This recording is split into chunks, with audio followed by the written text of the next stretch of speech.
నాగర్ కర్నూలులో కంచె చేని మేసినట్లు ఆపదలో ఉన్నవారిని కాపాడాల్సిన పోలీసులే అధికారాన్ని అడ్డం పెట్టుకుని చిల్లర డబ్బులకు కక్కుర్తిపడి సామాన్యులను బెదిరింపులకు పాల్పడుతున్నారు.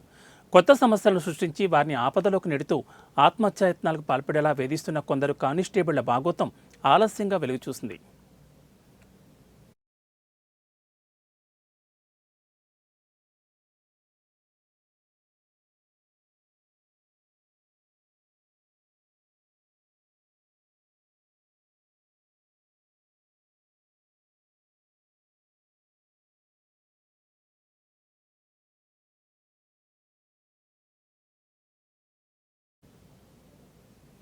నాగర్ కర్నూలు జిల్లా బిజినేపల్లి మండలానికి చెందిన ఓ వ్యక్తి తన స్నేహితురాలతో కలిసి గత మే 15న నాగర్ కర్నూలు జిల్లా కేంద్రంలోని నల్లవెల్లి రోడ్లో గల ప్రధాన రహదారిపై కారు నిలుపుకొని కారులో భోజనం చేస్తున్నారు.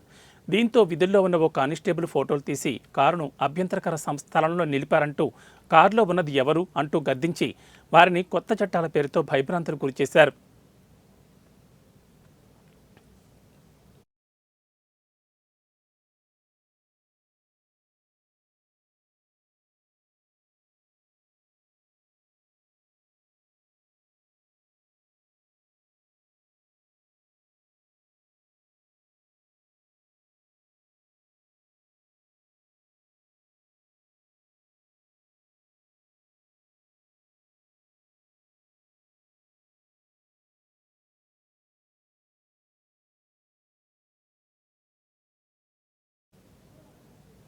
$10,000 ఇవ్వాలని లేదంటే కేసులు నమోదు చేయిస్తానంటూ బెదిరించాడు. చివరికి బాధితుడు తన వద్ద ఉన్న $2,000 కానిస్టేబుల్ స్నేహితుడి ఫోన్పేకి ట్రాన్స్ఫర్ చేశాడు.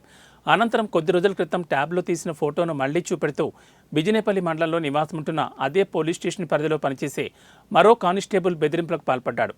తన వద్ద డబ్బులు లేవంటూ ప్రాధేయపడ్డా విడిచిపెట్టకుండా బాధితుడి ఇంటికి వెళ్లి భార్యకు ఫోటోలను చూపిస్తూ వారి మధ్య అనుమానాలను రేకెత్తించాడు.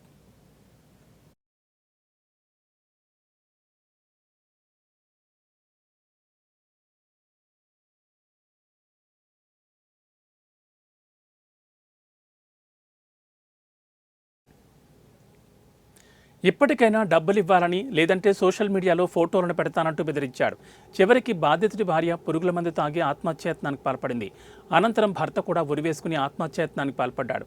వీరిరువురికి పెద్దలు సర్ది చెప్పే క్రమంలో అసలు విషయం వెలుగులోకి వచ్చింది.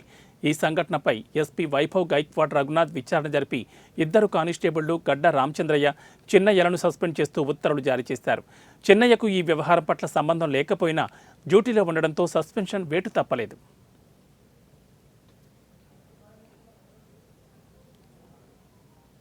నాగర్ కర్నూలు పిఎస్ అనేది పనిచేయు చిన్న రామచంద్రయ్య కానిస్టేబుల్ పైన ఆరోపణలు రావడంతో అట్టి ఆరోపణల ఆధారంగా చిన్న మరి రామచంద్రపై రిపోర్ట్ పెడితే దాని మీద ఎస్పీ గారు ఇద్దరిని సస్పెండ్ చేయడం జరిగింది. అటు సస్పెన్షన్లో భాగంగా ఫర్దర్గా ఇంకా ఎంక్వైరీ చేస్తూ ఉంటుంటే అందులో రాము కూడా పాత్ర ఉన్నట్టు తెలుస్తూ ఉంది. ఇతను కూడా బ్లూ కోట్ కానిస్టేబుల్. అతనిది కూడా నిర్ధారణ అయితే అతనిపైన కూడా డిపార్ట్మెంట్ మీద చర్యలు తీసుకోవడానికి రిపోర్టు సబ్మిట్ చేయడం జరుగుతుంది. సరే, రామ్ అనే వ్యక్తి చిన్న పేరుతో వసూలు చేశారంటారు అంటే ఇంకా అది ఎంక్వైరీలో ఉంది కాబట్టి ఇప్పుడు చెప్పలేము. ఫర్దర్ ఎంక్వైరీలో తెలిసిన తర్వాత డీటెయిల్గా చెప్పడం జరుగుతుంది. చిన్న పాత్ర లేదంటారు సార్?